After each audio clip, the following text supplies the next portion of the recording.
Good morning student. हम part 11 है जब सिनेमा ने बोलना सीखा पढ़ रहे थे। हमने पढ़ा कि 14 मार्च 1931 बड़े परिवर्तन का दिन था, क्योंकि इस दिन भारतीय सिनेमा में एक क्रांतिकारी परिवर्तन हुआ था।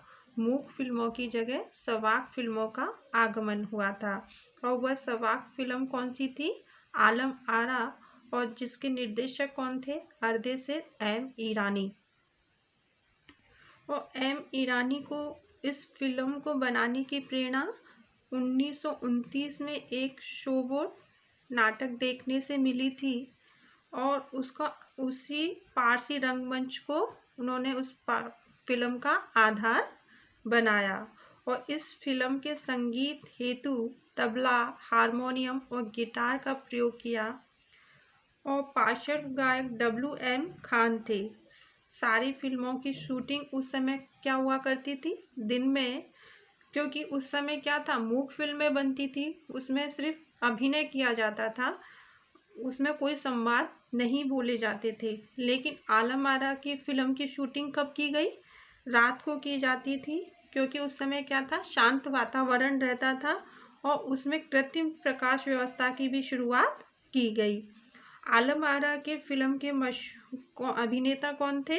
विट्ठल। और अभिनेत्री कौन थी? जुबेदा। आगे हम पढ़ेंगे।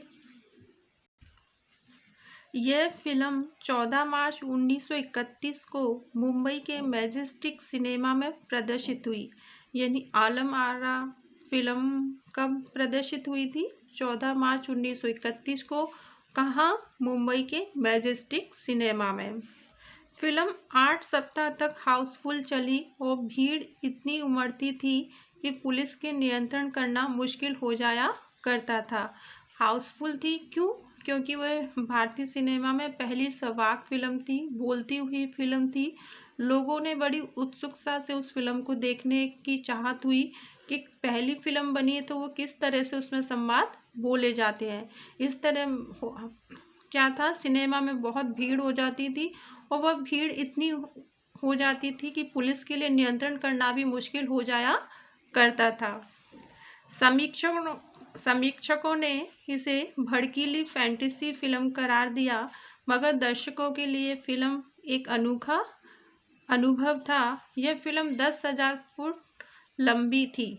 यानी उसकी जो रील थी वो कितनी फुट लंबी थी? 10,000 फुट। इसे 4 महीनों की कड़ी मेहनत से तैयार किया गया था।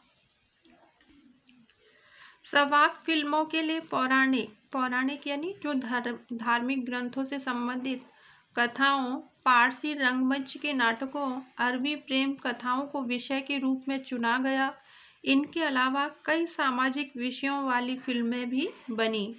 ऐसी ही एक फिल्म थी खुदा की शान।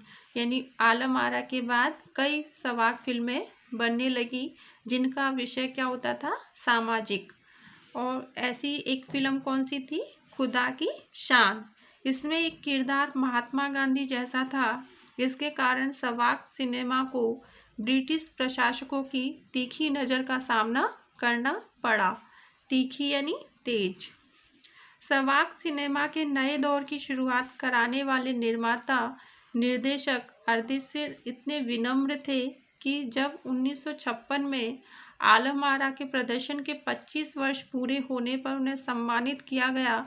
उन्हें भारतीय सवाक फिल्मों का पिता कौन थे? अर्देशीर ईरानी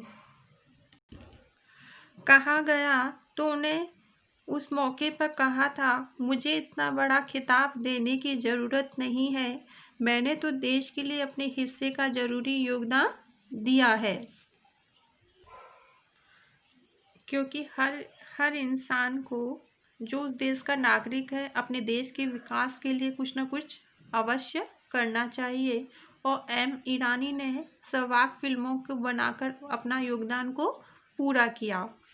जब पहली बार सिनेमा ने बोलना सीख लिया, सिनेमा में काम करने के लिए पढ़े लिखे अभिनेता अभिनेत्रियों की ज़रूरत भी शुरू हुई। क्यों हुई? कि इससे पहले तो मूक फिल्में बनती थी। इसके लिए उस संवादों को बोलना नहीं पड़ता था, सिर्फ अभिनय किया जाता था। मगर जब सवाक फिल्मों का आगमन हुआ तो उसके लिए संवाद को बोलने के लिए किसकी ज़रूरत पड़ी? पढ़े लिखे अभिनेता और अभिनेत्रियों की, क्योंकि अब संवाद भी बोलने थे, सिर्फ अभिनय से काम नहीं चलने वाला था। मूक फिल्मों के दौर में तो पहलवान जैसे शरीर वाले, स्टंट करने वाले और उछल कूद करने वाले अभिनेता से काम चल जाया करता था, क्योंकि लोगों को क्या था, सिर्फ अभिनय देखना होता था, एक्टिंग देखनी होती थी। तो वो लोग चाहे कैसे भी हो स्टंट कर लेते थे, उछल कूद कर लेते, इसमें ही अपना मनोरंजन कर लिया करते थे। मगर क्या, जब बोलती हुई फिल्म आई तो उसमें संवाद भी बोलने लगे तो लोगों को वह अच्छा लगा।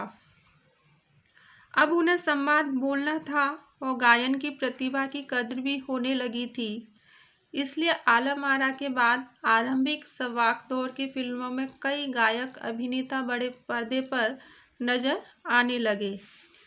हिंदी उर्दू भाषाओं के महत्व बढ़ा। सिनेमा में देह और तकनीकी की भाषा की जगह जन प्रचलित बोलचाल की भाषाओं का दाखिला हुआ।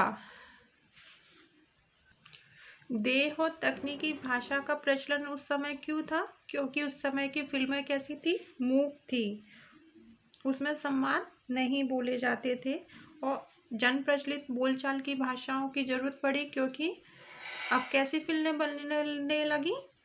सवाक फिल्में बनने लगी, अब संवाद बोले जाने लगे।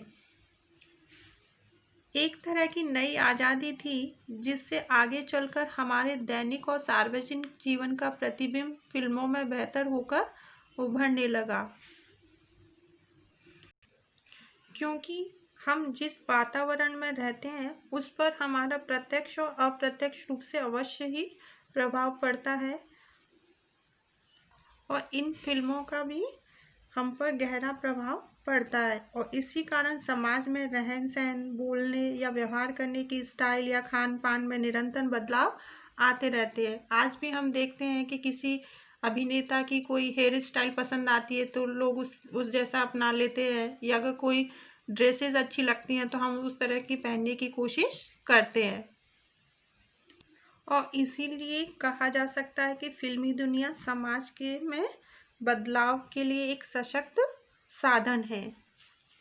अभिनेता अभिनेत्रियों की लोकप्रियता का असर उस दौर के दर्शकों पर खूब पड़ रहा था। माधुरी नाम की फिल्म में नायिका सुलोचना की हेयर स्टाइल उस दौर में औरतों को लोकप्रिय थी। औरतें अपनी केस सज्जा उसी तरह कर रही थीं। अर्देशीर ईरानी की फिल्मों में भारतीय के लिए अलावा ईरानी कलाकारों ने भी अभिनय किया था। स्वयं आलम आरा भारत के अलावा श्रीलंका, बर्मा, पश्चिम एशिया में पसंद की गई। भारतीय सिनेमा के जनक फाल्के को सवाक सिनेमा के जनक अर्देशीर ईरानी की उपलब्धि को अपनाया ही था, क्योंकि वहां से सिनेमा का एक नया युग शुरू हो गया था।